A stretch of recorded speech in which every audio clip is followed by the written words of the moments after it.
The humid Mississippi air hung thick over Magnolia Grove Plantation on that sweltering August night in 1855. In the cramped quarters behind the main house, where the enslaved families lived in wooden shacks barely fit for animals, a woman named Sarah gripped the rough-hewn bedpost as labor pains racked her body. The midwife, an elderly woman called Mama Ruth, had delivered dozens of babies in these quarters, but nothing could have prepared her for what was about to happen. "Push now, child," Mama Ruth whispered, her weathered hands steady despite the trembling in her voice. Almost there.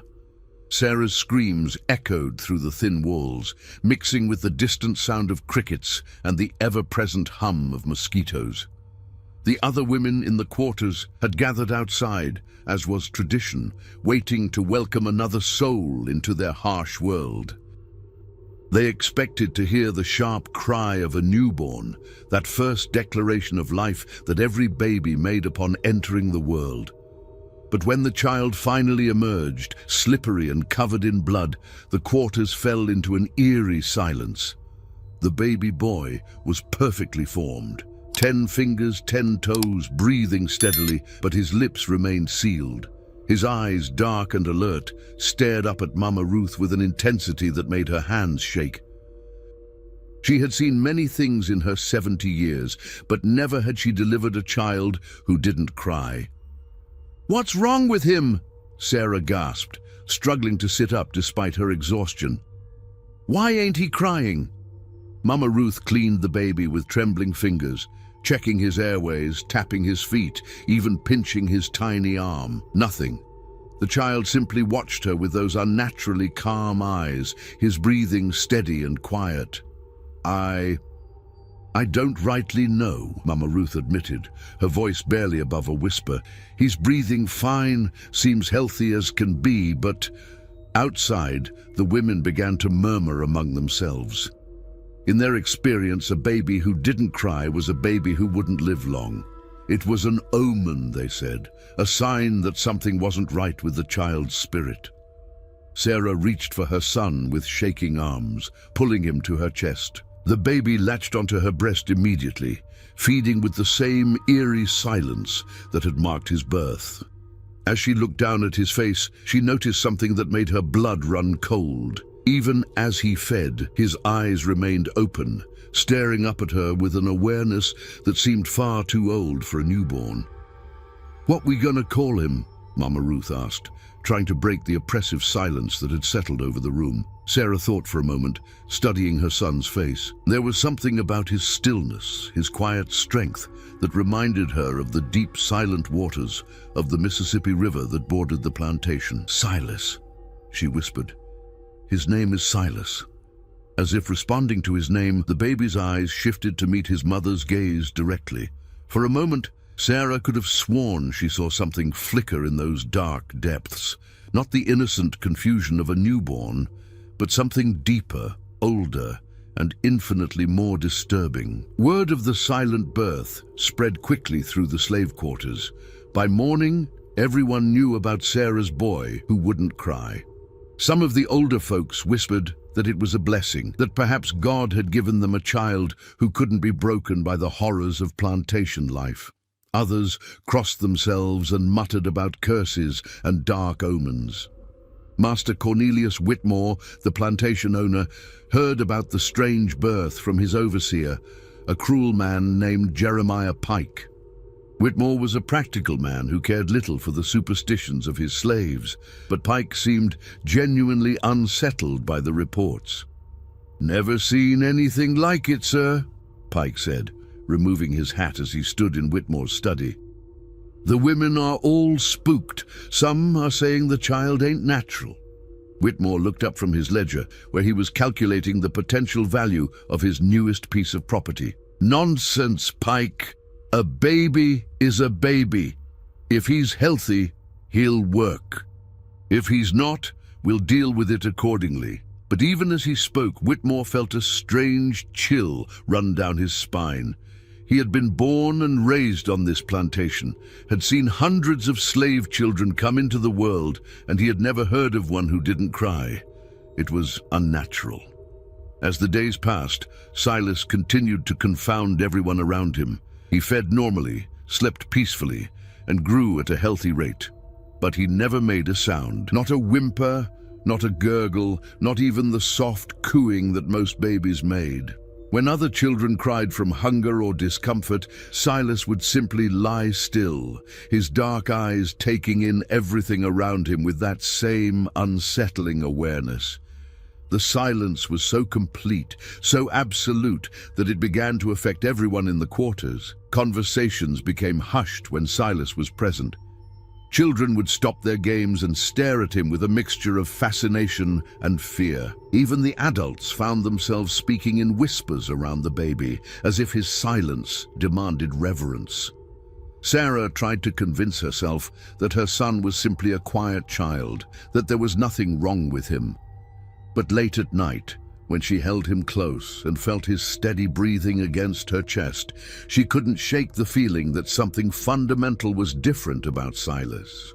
It wasn't just that he didn't cry, it was as if he understood something about the world that the rest of them didn't, something that made tears unnecessary. As autumn approached and Silas grew stronger, the whispers in the quarters grew louder.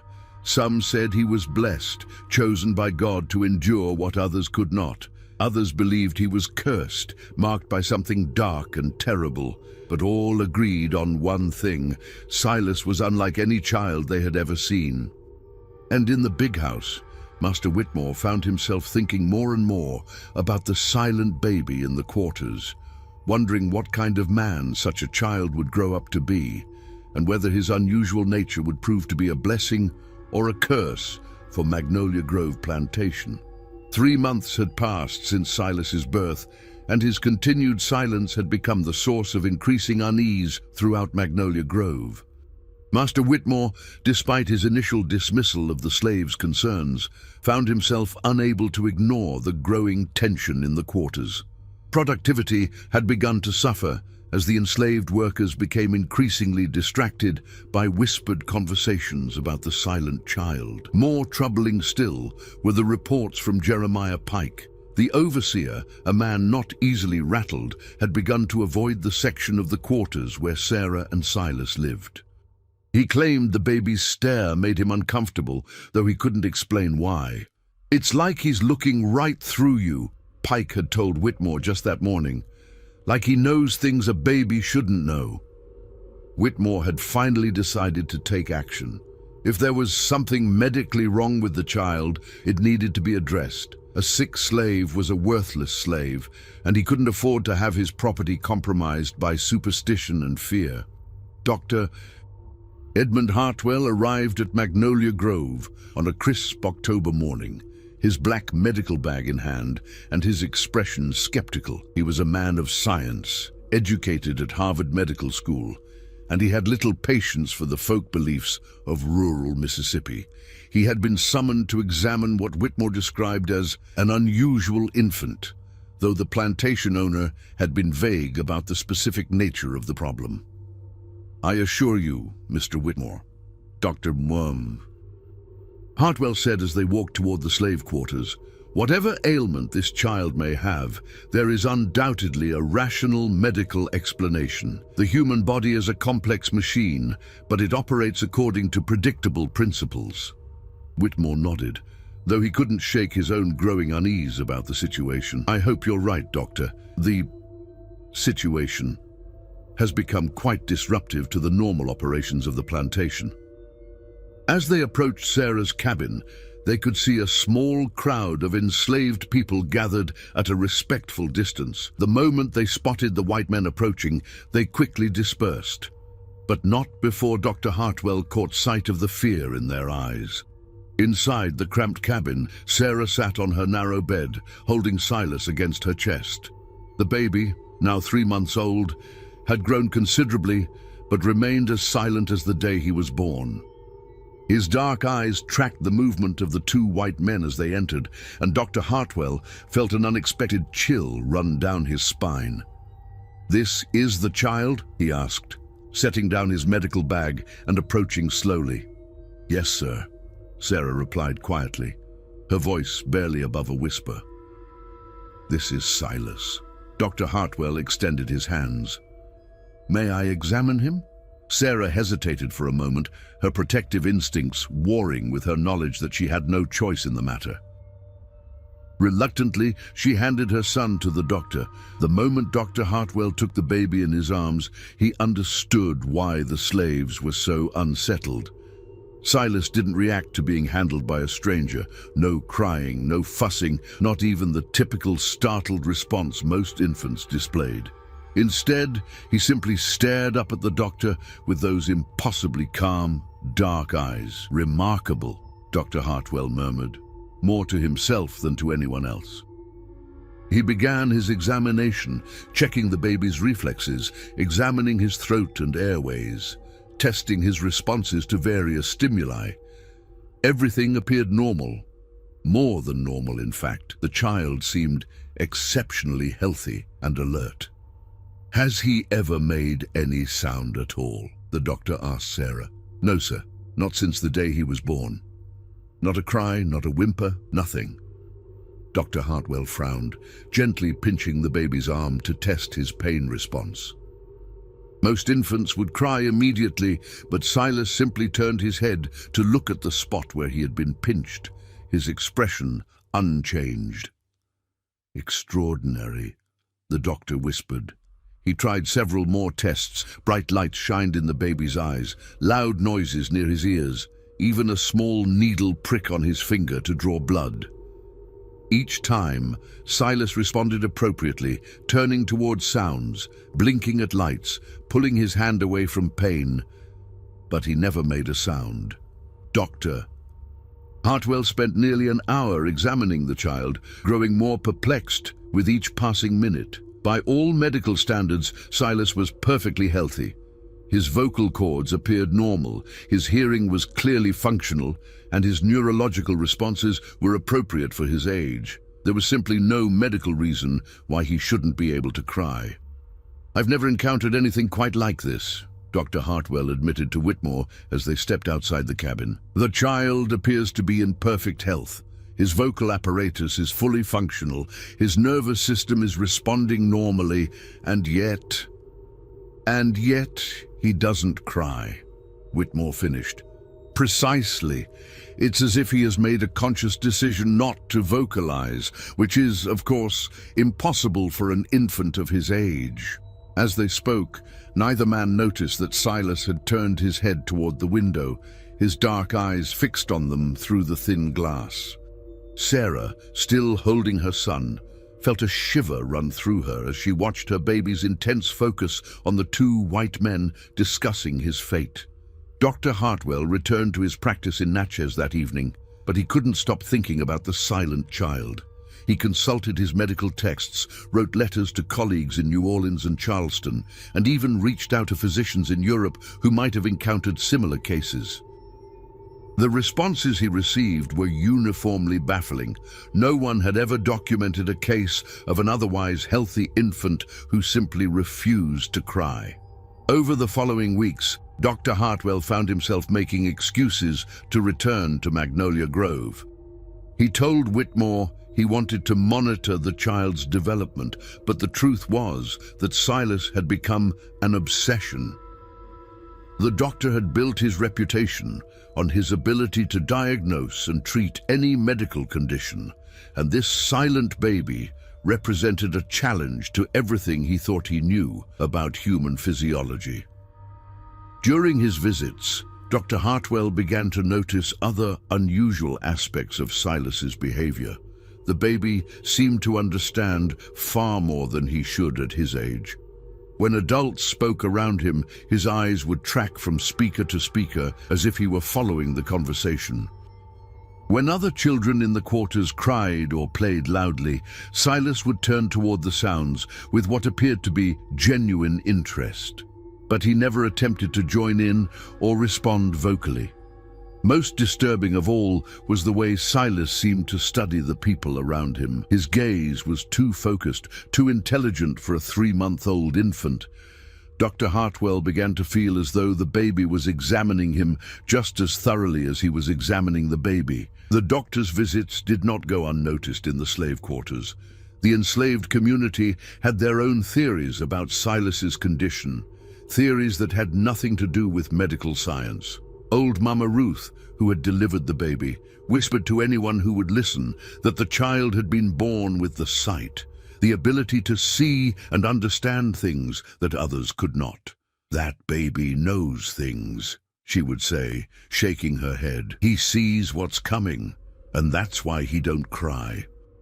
Ain't no point in crying when you already know how the story ends. Others believed that Silas was a sign, a message from God about the suffering of their people. His silence, they said, represented the voiceless pain of all enslaved people, a living symbol of endurance in the face of unspeakable cruelty. But there were darker whispers too. Some of the older slaves spoke of children born under cursed stars, babies who came into the world carrying the weight of ancient sorrows. They crossed themselves when Silas was near and muttered prayers under their breath. As winter approached, Dr. Hartwell made one final visit to examine Silas. The baby was now 4 months old and had grown considerably, but he remained as silent as ever. During this visit, something happened that would haunt the doctor for the rest of his life. As he was conducting his examination, Silas suddenly reached up and grasped Dr. Hartwell's finger with surprising strength. The baby's dark eyes locked onto the doctor's, and for a moment Dr. Hartwell felt as though he was looking into the depths of an ancient soul. In that instant, he understood with terrifying clarity that whatever was different about this child had nothing to do with medicine or science. Dr. Hartwell left Magnolia Grove that day and never returned. He would later tell colleagues that he had concluded the child's condition was a rare but harmless neurological quirk, but those who knew him well noticed that he never spoke of the case again. The confident, rational man of science had encountered something that challenged the very foundations of his understanding of the world, and it had shaken him to his core. In the quarters, Silas continued to grow in his profound silence, his dark eyes taking in everything around him, his presence casting an ever-deepening shadow over the lives of everyone at Magnolia Grove Plantation. Winter had settled over Magnolia Grove with an unusual harshness. The Mississippi cold seemed to seep into every corner of the plantation, making the already difficult lives of the enslaved people even more challenging. But it wasn't just the weather that had cast a pall over the plantation. It was the growing unease surrounding 6-month-old Silas and his continued absolute silence. Jeremiah Pike had been overseer at Magnolia Grove for 8 years, and in that time he had earned a reputation for his ruthless efficiency and his ability to maintain order through fear and brutality. He was a tall, lean man with pale eyes and a perpetual scowl, and the enslaved workers had learned to scatter when they saw him approaching with his ever-present whip. But lately, Pike found himself avoiding certain areas of the plantation, particularly the section of the quarters where Sarah and her silent baby lived. He told himself it was coincidence, that his rounds simply didn't require him to patrol that area as frequently. But deep down, he knew the truth.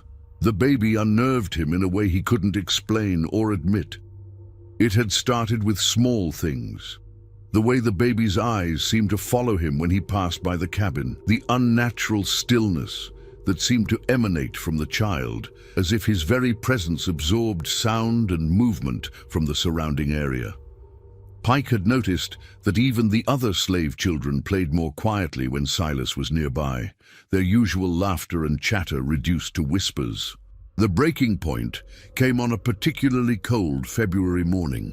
Pike had been making his rounds, checking on the work assignments for the day, when he heard a commotion coming from the quarters.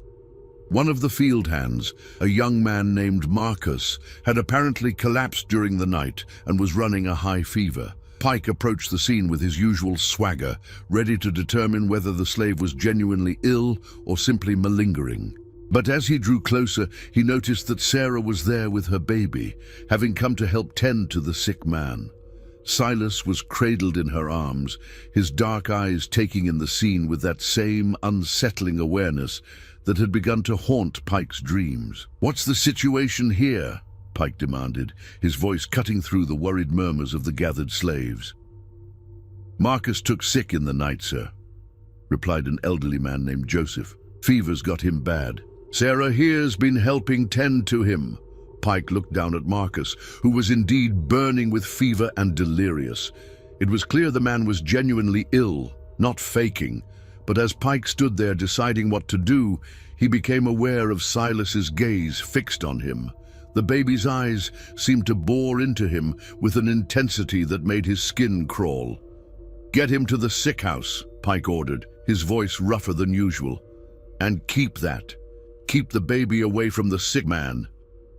Don't need whatever he's got spreading." As the slaves moved to carry Marcus away, Pike found himself unable to look away from Silas. The baby's expression was calm, almost serene, but there was something in those dark eyes that seemed to see right through Pike's carefully constructed facade of authority and control. For a moment, Pike felt a strange sensation, as if the baby was looking not just at him, but into him, seeing all the cruelty he had inflicted, all the pain he had caused, all the darkness that lived in his heart. It was impossible, of course. A 6-month-old baby couldn't understand such things, but the feeling was so strong, so overwhelming, that Pike took an involuntary step backward. "You," he said to Sarah, his voice shaking slightly, "keep that child in your cabin. I don't want to see him wandering around the quarters." Sarah nodded quickly, clutching Silas closer to her chest.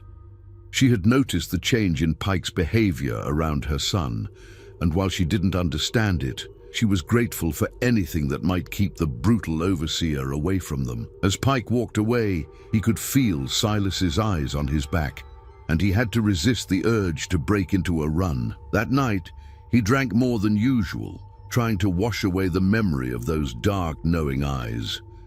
The incident marked the beginning of Pike's steady deterioration. Over the following weeks, his behavior became increasingly erratic. He would fly into sudden rages over minor infractions, lashing out with his whip at slaves who had done nothing wrong. Other times, he would stand motionless for long periods, staring off into the distance as if seeing something that wasn't there. The enslaved community began to whisper that Pike was losing his mind, and they weren't entirely wrong. The overseer had become obsessed with Silas, convinced that the baby was somehow responsible for his growing unease and paranoia. He began to have nightmares about those dark eyes, dreams where the silent child grew into a man who stood in judgment over all the cruelties Pike had committed. Master Whitmore noticed the change in his overseer's behavior, but attributed it to the stress of managing the plantation during the difficult winter months. He had no idea that Pike had become fixated on a 6-month-old baby, or that the man's grip on reality was slowly slipping away. The situation came to a head on a grey March morning when Pike encountered Sarah carrying Silas near the cotton fields. The baby was now 7 months old and had grown considerably, but he remained as silent as ever. As Sarah approached, intending to pass by without incident, Pike stepped directly into her path. "Stop right there," he commanded, his voice harsh and strained. Sarah froze, her heart pounding. She could see something wild and dangerous in Pike's pale eyes, something that hadn't been there before. "That baby of yours," Pike said, his gaze fixed on Silas. "There's something wrong with him, something unnatural." "No, sir," Sarah replied quietly, trying to keep her voice steady. "He's just a quiet child, that's all." Pike stepped closer, and Sarah could smell the whiskey on his breath. "Quiet? He's never made a sound, not once. That ain't natural. That ain't right." Silas, as if sensing the tension in the air, turned his head to look directly at Pike. The overseer felt that familiar chill run down his spine as those dark eyes met his. "He's looking at me," Pike whispered, his voice filled with a mixture of fear and rage. "Always looking at me with those eyes, like he knows, like he sees." "Please, sir," Sarah pleaded, backing away slowly. "He's just a baby. He don't mean no harm." But Pike wasn't listening. He was lost in his own paranoid delusions, convinced that this silent child was somehow the source of all his troubles. He raised his hand as if to strike, and Sarah instinctively turned to shield her son. At that moment, something extraordinary happened. Silas, who had never made a sound in his 7 months of life, opened his mouth. But instead of crying or screaming, he simply exhaled, a long, soft breath that seemed to carry with it all the weight of unspoken suffering. The sound, barely audible, had a profound effect on Pike. He stumbled backward as if he had been physically struck, his face pale and his hands shaking. For a moment, he stood there swaying, his eyes wide with terror. Then, without another word, he turned and fled, leaving Sarah and Silas standing alone in the field. That evening, Pike went to Master Whitmore's study, his hat in his hands and his face haggard. "Sir," he said, his voice barely above a whisper, "I need to speak with you about that baby, Sarah's baby." Whitmore looked up from his papers, noting the overseer's disheveled appearance. "What about him?" "There's something wrong with him, sir. Something evil. He's cursing this place, cursing all of us. I can feel it." Whitmore frowned. He had heard rumors about Pike's strange behavior, but this was the first time he had witnessed it firsthand. "Jeremiah, you're talking nonsense. He's just a baby." "No, sir," Pike insisted, his voice growing more agitated. "He's not just a baby. He's something else, something dark. And as long as he's here, this plantation is cursed." Whitmore studied his overseer's face, seeing the genuine fear and desperation there.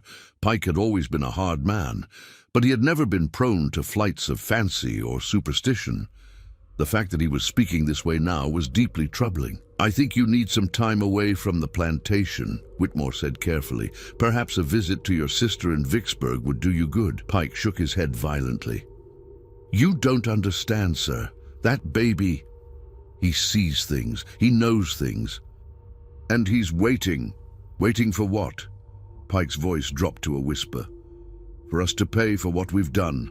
The next morning, Jeremiah Pike was found dead in his cabin, apparently having suffered a heart attack during the night. He was only 34 years old and had been in good health.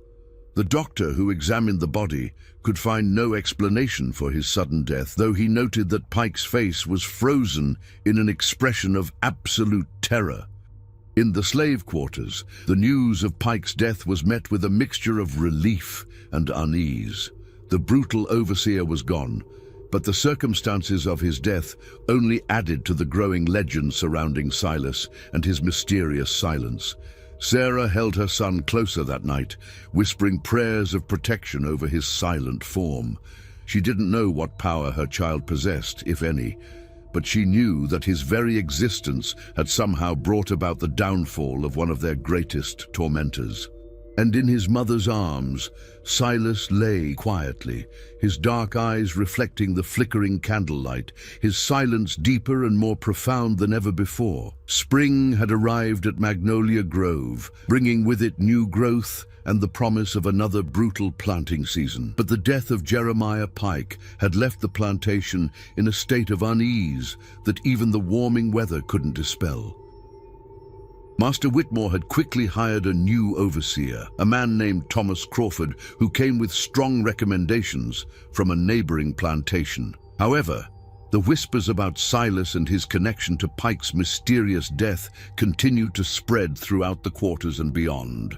Word of the silent baby had begun to reach the surrounding communities. Traveling merchants, visiting plantation owners, and even some of the local clergy had heard tales of the child who never cried, and many were curious to see this phenomenon for themselves. It was this curiosity that brought Reverend Ezekiel Thornton to Magnolia Grove on a warm April morning. Reverend Thornton was a man of considerable reputation in the region, known for his fiery sermons and his unwavering belief in the power of divine intervention. He was tall and imposing, with steel-gray hair and piercing blue eyes that seemed to look directly into a person's soul. He had come to Magnolia Grove ostensibly to minister to the enslaved population, But his true purpose was to investigate the stories he had heard about the silent child. Master Whitmore received the Reverend in his study, offering him refreshments and discussing the spiritual needs of the plantation's enslaved population. But it wasn't long before the conversation turned to the real reason for Thornton's visit. "I've heard some rather extraordinary tales about one of your slaves," Thornton said, his voice carrying the measured cadence of a practiced orator. "A child who, it is said, has never uttered a sound since birth." Whitmore shifted uncomfortably in his chair. The subject of Silas had become increasingly troublesome for him, especially after Pike's death. "Yes, there is such a child. The slaves have theories about his condition, but I assure you it's nothing more than a medical curiosity." "Perhaps," Thornton replied, his eyes gleaming with interest. "But I have found that what appears to be medical often has spiritual roots. I would very much like to meet this child and his mother." Whitmore couldn't refuse a request from such a prominent member of the clergy, so he arranged for Sarah and Silas to be brought to the main house. As they waited, Thornton spoke of his experiences with what he called marked children, babies born with unusual characteristics that he believed indicated divine or demonic influence. "In my years of ministry," he explained, "I have encountered children who seemed to carry the weight of prophecy, others who appeared to be touched by darkness. The Lord works in mysterious ways, Mr. Whitmore, and sometimes he sends us signs that we must learn to interpret." When Sarah arrived with 9-month-old Silas in her arms, Reverend Thornton felt an immediate shift in the atmosphere of the room. The baby, now larger and more alert than ever, turned his dark eyes toward the preacher with that same unsettling directness that had so disturbed Pike. "This is the child?" Thornton asked, rising from his chair and approaching slowly. "Yes, sir," Sarah replied quietly, her voice barely above a whisper. She had heard about this white preacher's visit and was terrified of what it might mean for her son. Thornton studied Silas intently, noting the baby's unusual stillness and the intelligence that seemed to shine in his dark eyes. "May I hold him?" Sarah hesitated, but she knew she had no choice. Reluctantly, she handed her son to the Reverend. The moment Silas was in Thornton's arms, the preacher felt something he had never experienced before. It was as if the baby's silence was not merely an absence of sound, but a presence unto itself, a profound quiet that seemed to speak louder than any cry or scream ever could. "Remarkable," Thornton murmured, looking down into Silas's face. "Tell me, child," he said to Sarah, "has he ever shown any response to pain? Any reaction to discomfort?" "He feels things, sir," Sarah replied carefully. "He pulls away from what hurts him, turns toward what pleases him. He just don't make no sound about it." Thornton nodded, his mind racing with theological implications. In his studies of scripture and church doctrine, he had read about children born under special circumstances, babies who came into the world carrying divine messages or supernatural burdens. Could this silent child be such a messenger? "I would like to conduct a small service," Thornton announced, "here, in this room with the child present. I believe the Lord may have something to reveal to us through this unusual circumstance." Whitmore looked uncomfortable but nodded his agreement. He was curious to see what the Reverend might discover, and he hoped that a man of God might be able to provide some rational explanation for the strange events that had been plaguing his plantation. Thornton began to pray, his voice rising and falling in the rhythmic cadence of evangelical fervor. He spoke of divine mysteries, of children chosen by God for special purposes, of signs and wonders that revealed the Lord's will to his faithful servants. As the prayer continued, something extraordinary began to happen. Silas, who had remained perfectly still in the Reverend's arms, began to show signs of agitation for the first time in his life. His breathing quickened, his small hands clenched into fists, and his dark eyes seemed to grow even more intense. "Yes," Thornton said, his voice growing louder and more passionate. "I can feel the spirit moving in this child. There is something here, something powerful and profound." But as the Reverend's prayers grew more fervent, Silas's agitation increased. His face flushed red, his tiny body trembled, and for a moment it seemed as though he might finally break his silence and cry out. Instead, something far more unsettling occurred.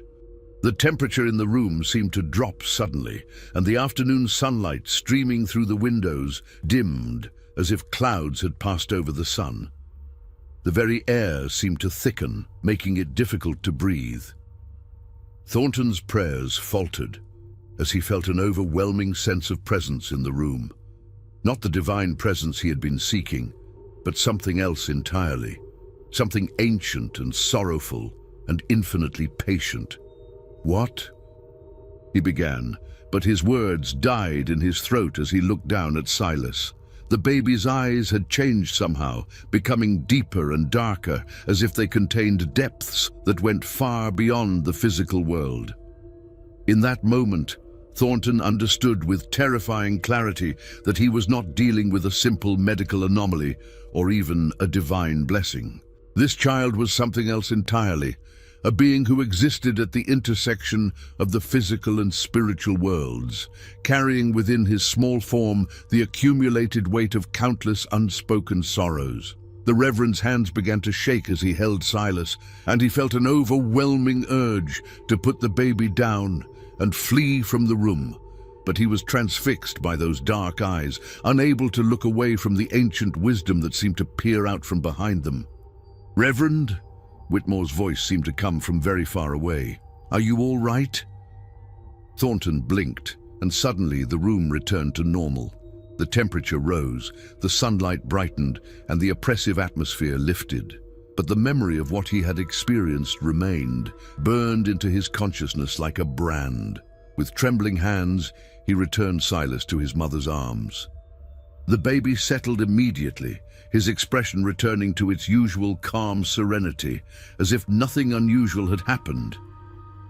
I need some air," Thornton said, his voice shaky and uncertain. He stumbled toward the door, leaving Sarah and Whitmore staring after him in confusion.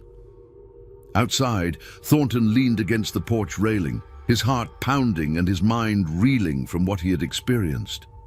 In all his years of ministry, he had never encountered anything like the presence he had felt in that room. It wasn't evil, exactly, but it was something far beyond his understanding or ability to categorize. When he finally composed himself enough to return inside, Thornton found that Sarah and Silas had been dismissed and sent back to the quarters. Whitmore was waiting for him with a glass of brandy and a concerned expression. "What happened in there, Reverend?" Whitmore asked. "You looked as though you had seen a ghost." Thornton accepted the brandy gratefully, downing it in one gulp before answering. "That child," he said slowly, "is not what he appears to be." "What do you mean?" "I mean that his silence is not a medical condition or even a divine blessing. It is something else entirely, something that exists beyond our understanding of the natural world." Whitmore frowned. "You're speaking in riddles, Reverend." "What exactly are you trying to say?" Thornton looked out the window toward the slave quarters, where he knew Silas was now resting in his mother's arms. "I'm saying that child carries within him something that predates our understanding of good and evil, of divine and demonic. He is a vessel for something ancient and powerful, and his silence is not an absence, it is a presence." "That's impossible," Whitmore protested. "He's just a baby." "Is he?"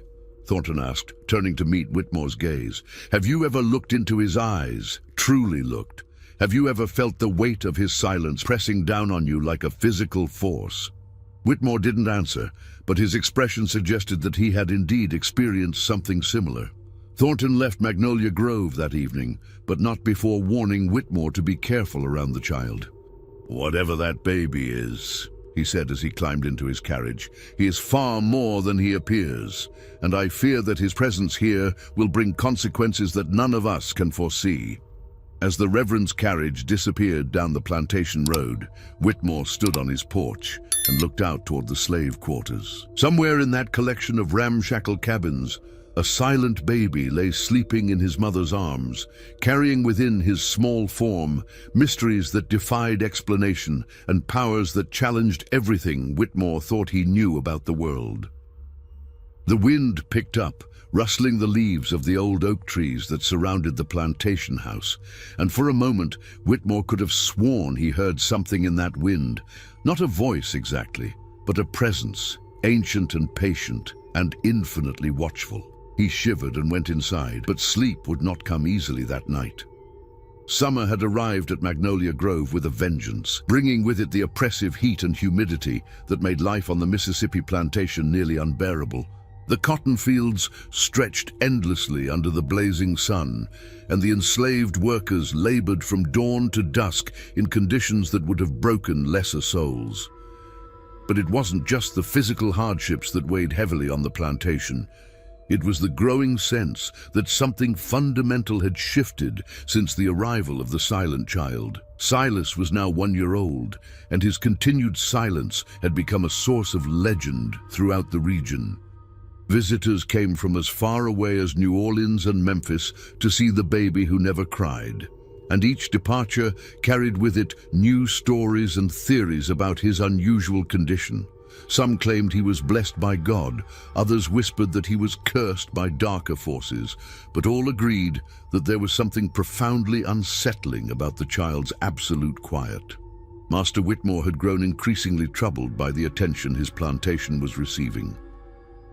The constant stream of visitors disrupted the normal operations of the estate, and the enslaved workers had become distracted by the endless speculation about Silas. More troubling still were the reports from his new overseer, Thomas Crawford, who claimed that productivity had declined significantly since Pike's death.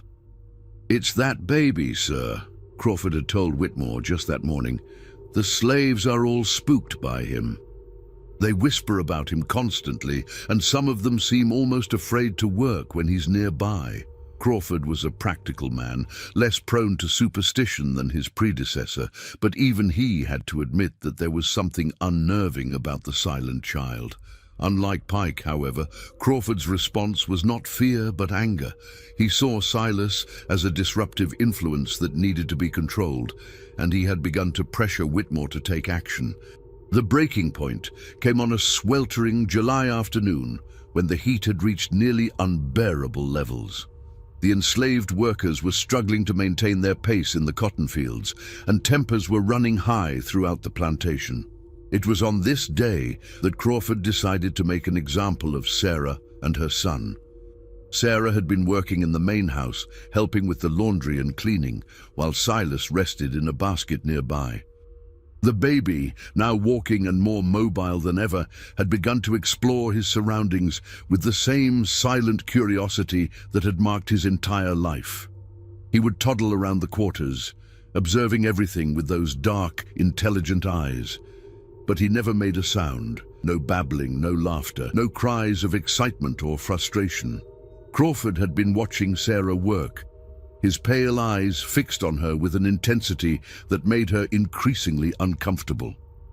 Finally, he approached her as she hung wet clothes on the line behind the main house. "That baby of yours is becoming a problem," he said without preamble, his voice cold and threatening. Sarah's hands stilled on the clothesline. "Sir? Don't play dumb with me, girl. You know what I'm talking about. The other slaves are all worked up about him, talking nonsense about curses and signs. It's affecting their work." "Silas, don't cause no trouble, sir," Sarah replied quietly, not daring to look directly at the overseer. "He's just a quiet child." Crawford stepped closer, his voice dropping to a menacing whisper. "Quiet? That baby ain't natural, and everyone knows it. He's spooking the other slaves, and that's affecting my ability to maintain order on this plantation." As if sensing the tension in the air, Silas toddled over to his mother, wrapping his small arms around her legs. Crawford looked down at the child with undisguised disgust. "Look at him," Crawford said, "standing there like he understands every word we're saying. That ain't normal for a baby his age." Sarah instinctively moved to shield her son, but Crawford grabbed her arm roughly. "I'm going to make this simple for you. Either you find a way to make that baby cry, prove he's normal, or I'm going to recommend to Master Whitmore that both of you be sold off to a plantation where your peculiarities won't be tolerated."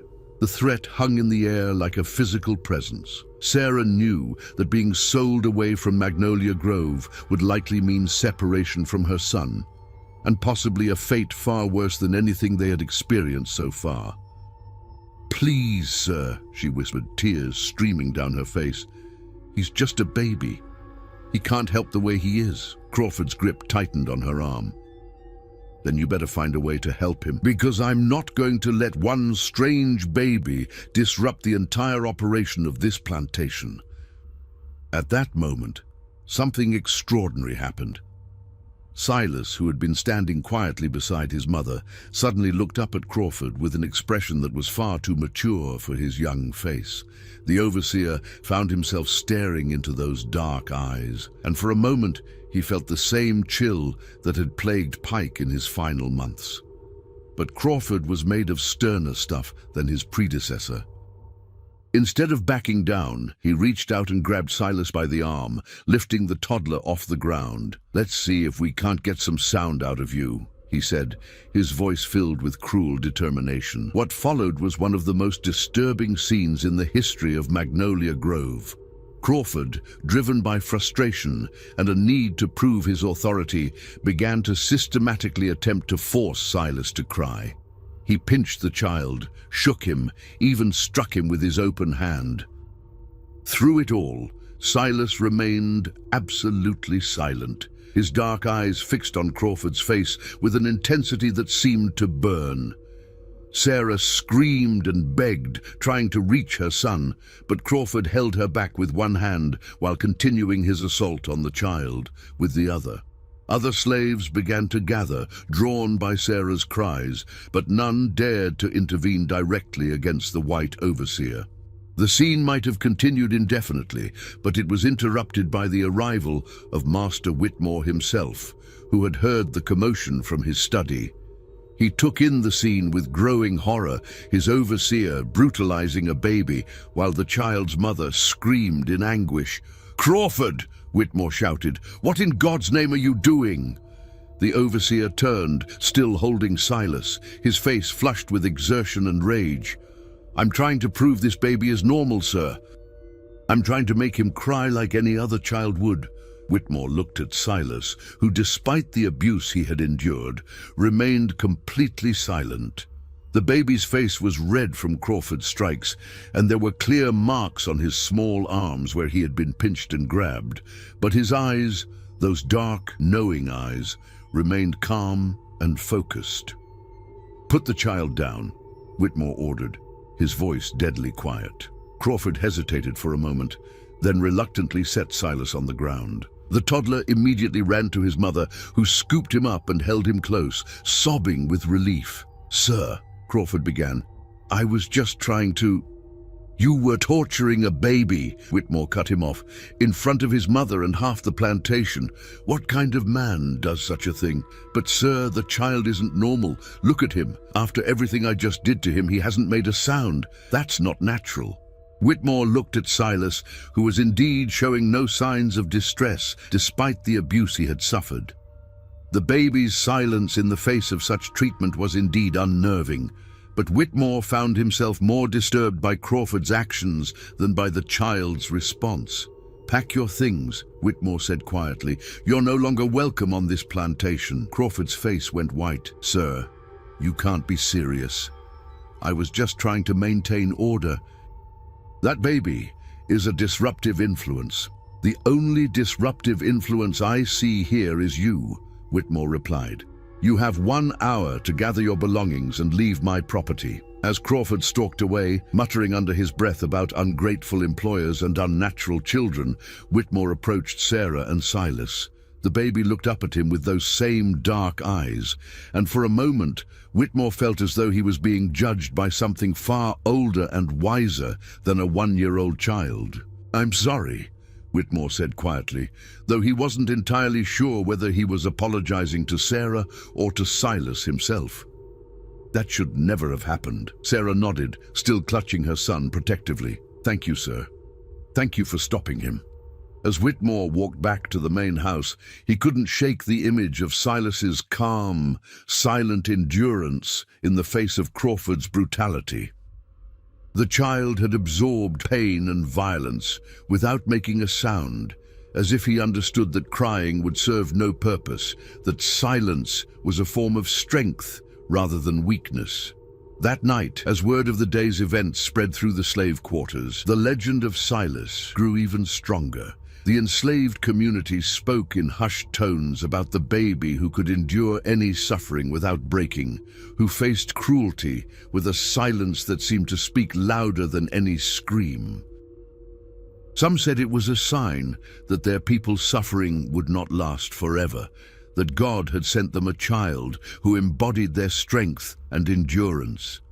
Others whispered that Silas was gathering up all their pain and sorrow, holding it within his small form until the day when justice would finally come.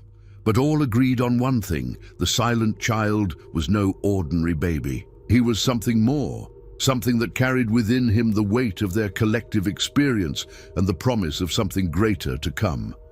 And in his mother's arms, as Sarah sang him a wordless lullaby, Silas lay quietly, his dark eyes reflecting the flickering candlelight, his silence deeper and more profound than ever before. The autumn of 1856 brought with it an air of change that seemed to permeate every corner of Magnolia Grove plantation. Silas was now 15 months old, walking steadily and exploring his world with the same silent curiosity that had marked his entire existence. His legend had spread far beyond the boundaries of Mississippi, drawing visitors from across the South who came to witness the child who had never made a sound. Master Whitmore had grown increasingly uncomfortable with the attention his plantation was receiving. The constant stream of visitors, doctors, clergymen, curiosity seekers, and even some who claimed to be scholars of the supernatural, had disrupted the normal operations of the estate. More troubling still was the effect that Silas seemed to have on everyone who encountered him. Some left the plantation deeply moved, speaking of the child as a symbol of endurance and strength. Others departed in a state of profound unease, claiming that the baby's silence was unnatural and disturbing. The enslaved community had developed their own complex relationship with Silas and his mysterious condition. To many, he had become a source of hope, a living symbol that their suffering had not gone unnoticed by higher powers. They spoke of him in whispers, sharing stories of his calm endurance in the face of Crawford's brutality and his apparent immunity to the cruelties that defined their daily existence.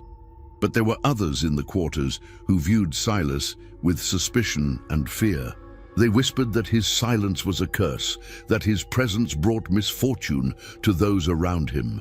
They pointed to Pike's mysterious death and Crawford's violent behavior as evidence that the child carried with him some dark influence. Sarah found herself caught between these competing interpretations of her son's nature.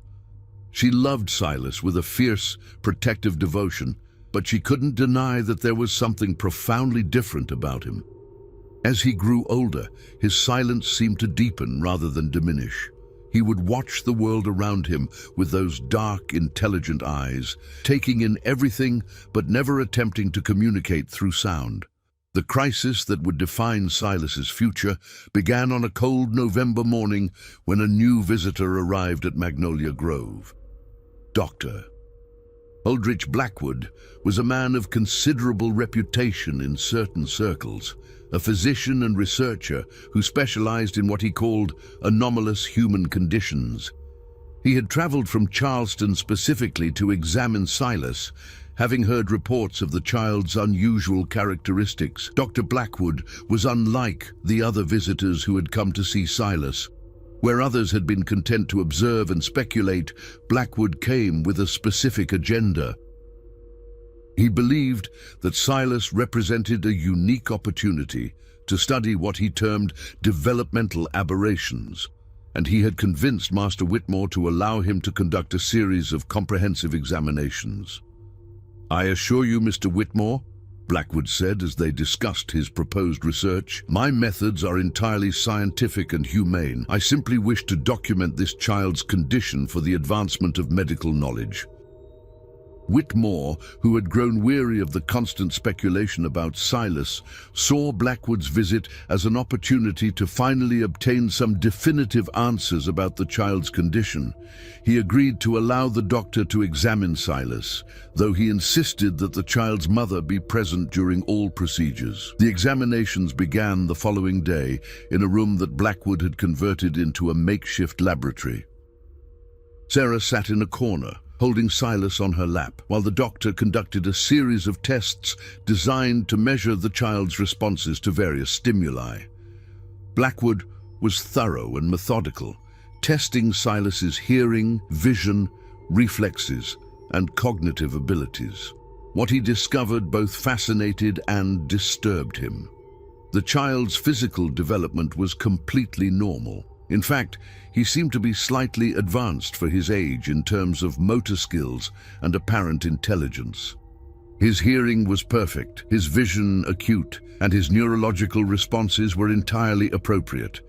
But his silence remained absolute and inexplicable. "Remarkable," Blackwood murmured as he completed his initial examinations. "By every measure I can devise, this child should be capable of vocalization, yet he chooses not to speak." "Chooses?" Sarah asked, speaking for the first time since the examinations had begun. Blackwood looked at her with interest. "Oh yes, my dear. This is not a medical condition in the traditional sense. Your son is making a conscious decision to remain silent. The question is why?" Over the following days, Blackwood's examinations became increasingly invasive and disturbing.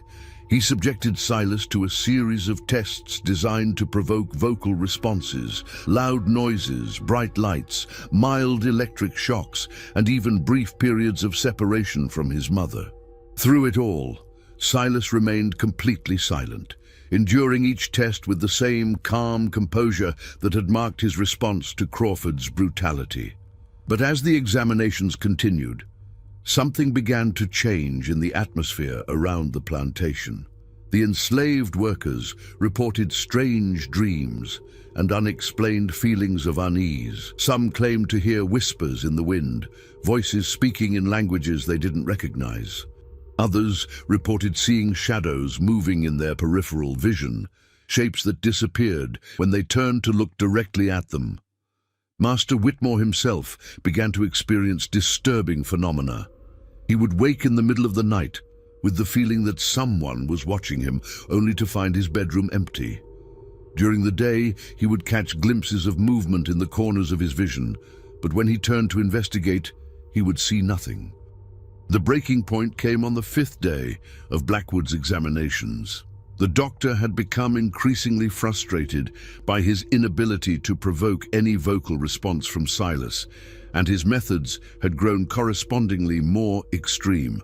On this particular morning, he had decided to conduct what he called a stress response test, which involved subjecting the child to increasingly uncomfortable stimuli while monitoring his physiological reactions. Sarah watched in growing horror as Blackwood applied various forms of mild torture to her son: ice water, heated metal objects, sharp pinpricks, and other painful stimuli. Through it all, Silas remained silent, his dark eyes fixed on the doctor's face with an intensity that seemed to burn. "Fascinating," Blackwood muttered, making notes in his journal. "The child's pain tolerance is extraordinary. It's as if he has learned to transcend physical discomfort through sheer." As the torture continued, something began to happen in the room that defied rational explanation. The temperature seemed to drop suddenly, and the afternoon sunlight streaming through the windows dimmed as if storm clouds had gathered overhead. The very air seemed to thicken, making it difficult to breathe. Sarah felt it first, a presence in the room that hadn't been there before. It was as if the accumulated suffering of generations had suddenly manifested, drawn by her son's silent endurance of pain. She looked around frantically, seeing nothing but feeling everything. The weight of countless tears that had never been shed, the echo of screams that had never been voiced, the presence of all those who had suffered in silence. Blackwood, absorbed in his examination, didn't notice the change at first.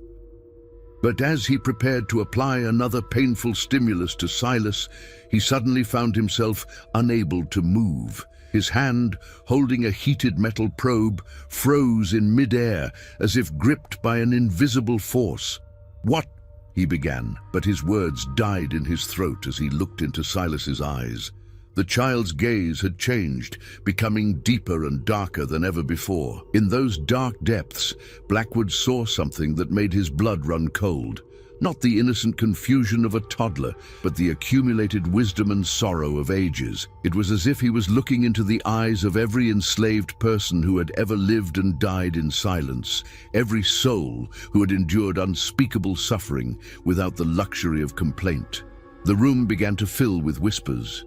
Not audible sounds, but voices that spoke directly to the mind and heart. They were the voices of the voiceless, the cries of those who had been forced into silence by cruelty and oppression.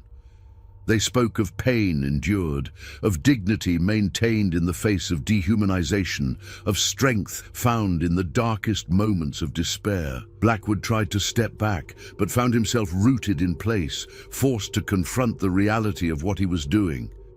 In Silas's eyes, he saw not a subject for scientific study, but a living repository of human suffering, a child who had somehow become a vessel for all the pain that had been inflicted without consequence, all the tears that had been shed in darkness, all the screams that had been stifled by fear.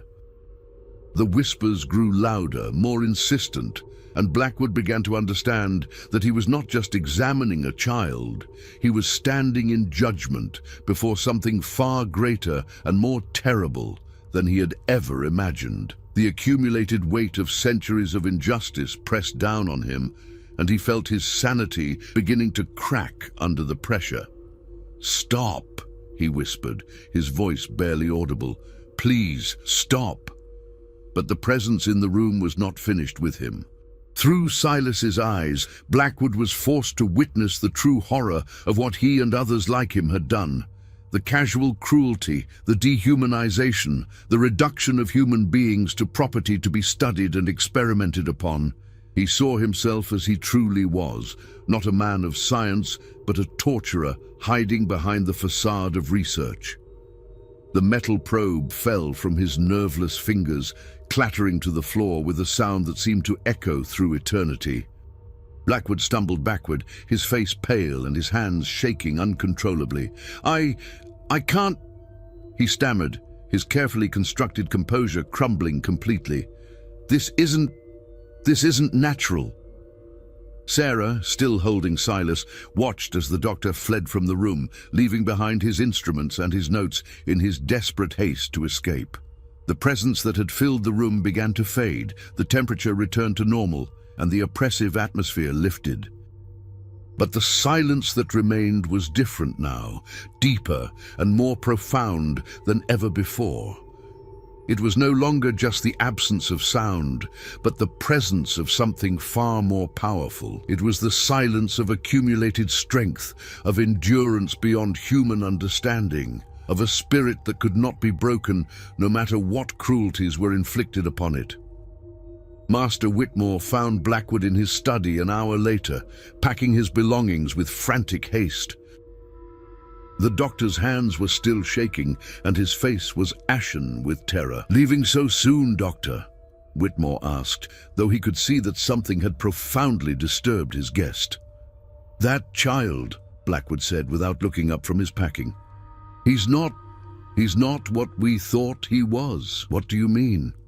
Blackwood finally met Whitmore's gaze, and the plantation owner was shocked by the fear he saw in the doctor's eyes.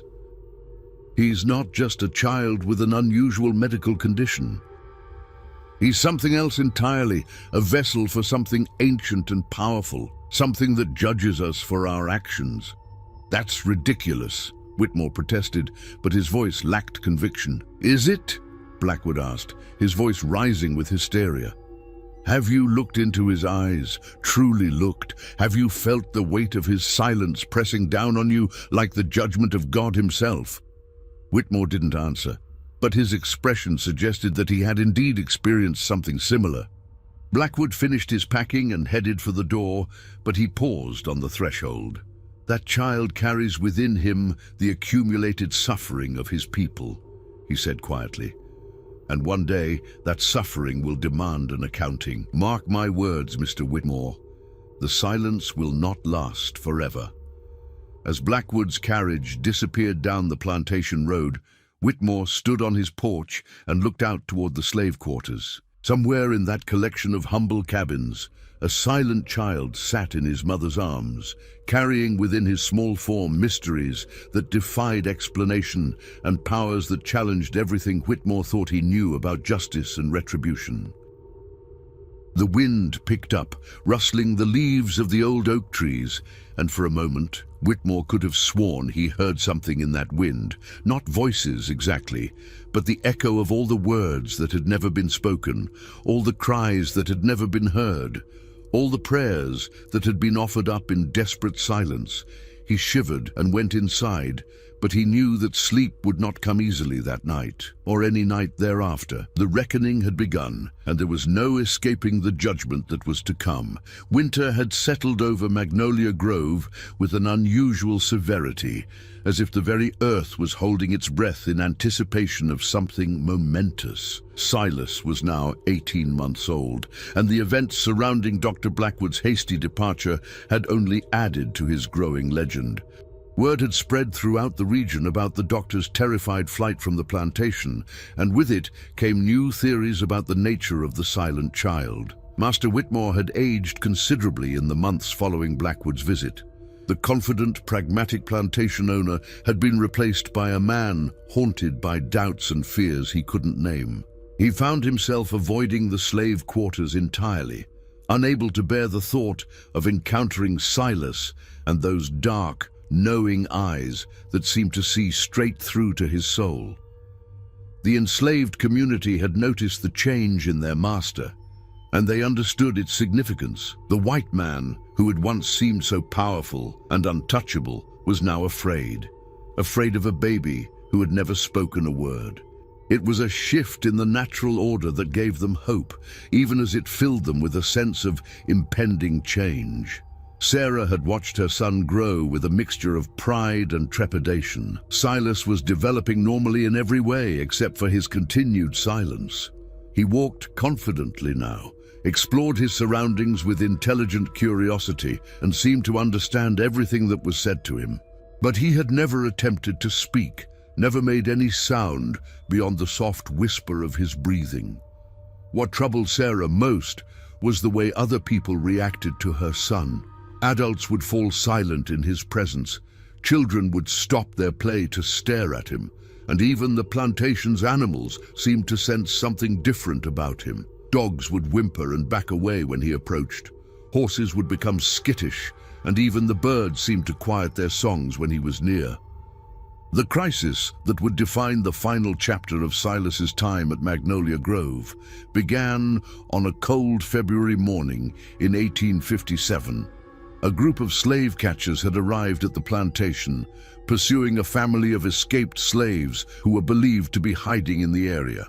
These men were among the most brutal and feared individuals in the South, known for their ruthless efficiency and their complete lack of mercy. Their leader was a man named Caleb Morrison, a tall, scarred individual with cold gray eyes and a reputation for violence that preceded him wherever he went. Morrison had been tracking escaped slaves for over a decade, and he took a perverse pride in his ability to break the spirit of anyone he captured. Master Whitmore received the slave catchers in his study, offering them the hospitality that was customary when dealing with such men. But he was uncomfortable with their presence, particularly given the strange atmosphere that had settled over his plantation in recent months. "We have reason to believe that a family of runaways passed through this area," Morrison explained, his voice carrying the flat, emotionless tone of a man accustomed to violence. A man, his wife, and their 2 children. They escaped from the Beauregard plantation 3 days ago. I haven't seen any strangers on my property, Whitmore replied, though he made no effort to hide his distaste for Morrison and his men.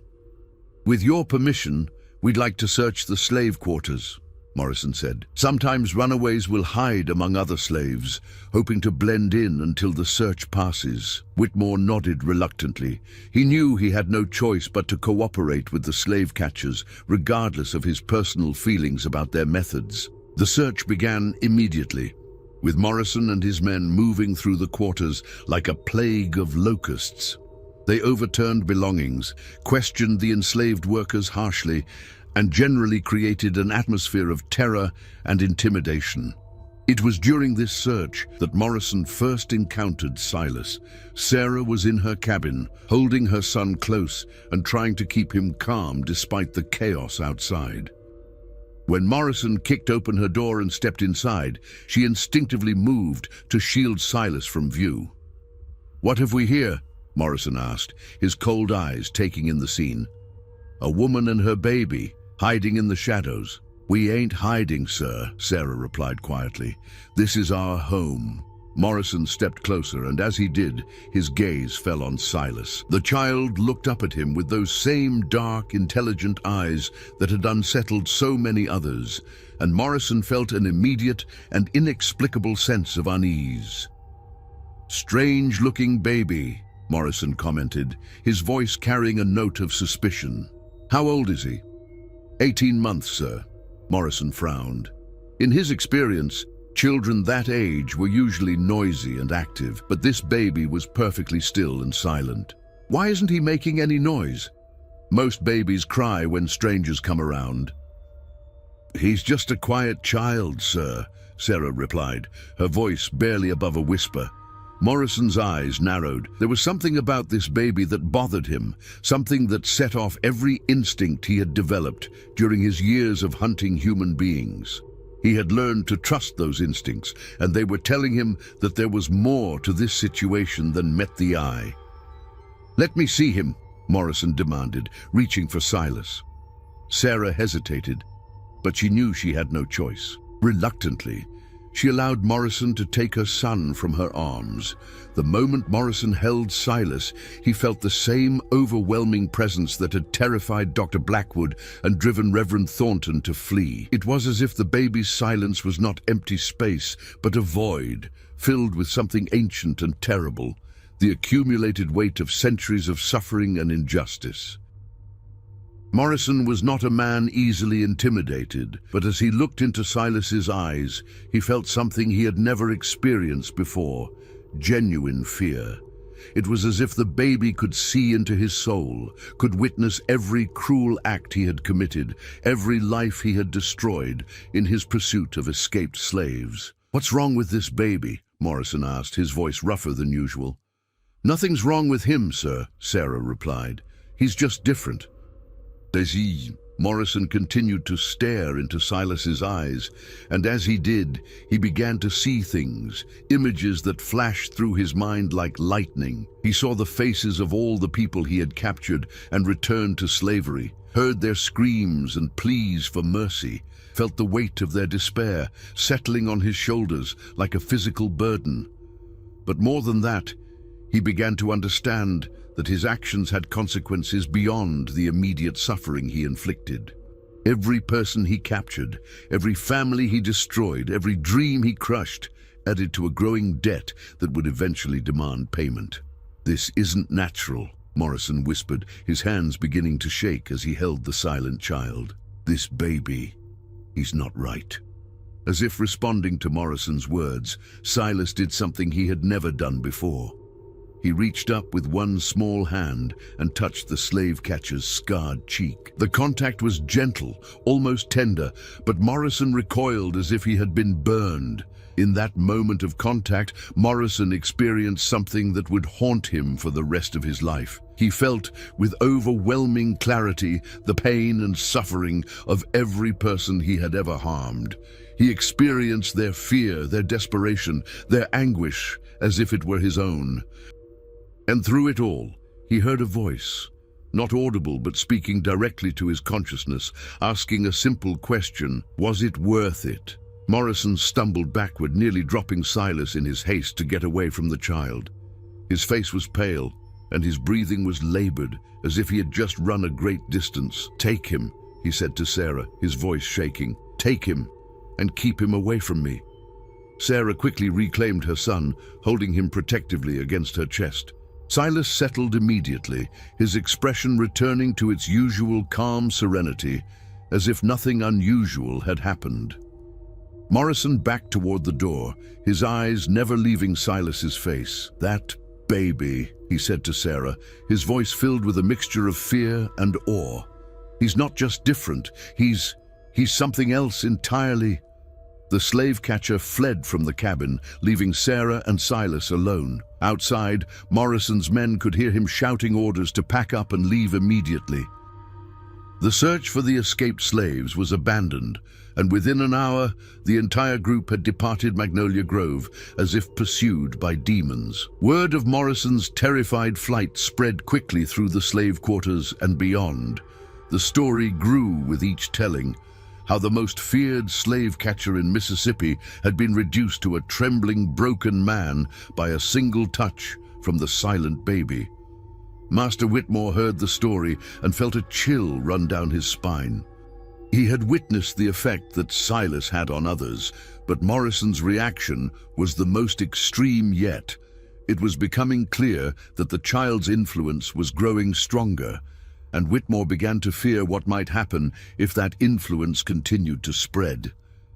In the weeks that followed Morrison's visit, strange reports began to filter in from across the region. Slave owners spoke of unusual incidents on their plantations. Overseers who suddenly quit their positions, slave catchers who refused certain assignments, and even some masters who began to question the morality of their actions. The common thread in all these reports was the mention of a silent child whose very presence seemed to awaken something in people, a conscience that had long been suppressed, a recognition of the humanity they had been denying in others. As spring arrived at Magnolia Grove, it became clear that Silas's time on the plantation was drawing to a close. Master Whitmore, driven by fear and a growing sense of unease, began to make inquiries about selling the child and his mother to a plantation far from Mississippi. But Sarah had begun to understand that her son's destiny lay elsewhere. The signs were all around her. The way people reacted to Silas, the changes his presence seemed to inspire, the growing legend that surrounded his name. She knew that he was meant for something greater than a life of slavery, something that would honor the silence he had maintained and the suffering he had witnessed. On a warm April evening, as Sarah sat with Silas on the porch of their cabin, she made a decision that would change both their lives forever. She would take her son and leave Magnolia Grove, not as escaped slaves, but as free people claiming their rightful place in the world. "Your silence has been your strength, baby," she whispered to Silas as she held him close. "But one day, when the time is right, you're going to find your voice. And when you do, the whole world is going to listen." Silas looked up at his mother with those dark, knowing eyes, and for the first time in his life, Sarah thought she saw something new in their depths, not just the accumulated wisdom of suffering, but the promise of hope, the possibility of change, and the quiet strength that would one day transform the world. The legacy of the silent child was just beginning, and though his voice had never been heard, His message was already spreading across the South like wildfire. In a world built on the denial of human dignity, Silas had become a living reminder that some truths could not be silenced, some spirits could not be broken, and some debts would eventually demand payment. As the stars appeared in the darkening sky above Magnolia Grove, Sarah began to plan their escape, knowing that her son's true purpose lay not in the cotton fields of Mississippi, but in a future where his silence would finally give way to a voice that would speak for all those who had been forced to suffer in quiet desperation. The boy who never cried was about to become the man who would change everything, and his journey was just beginning.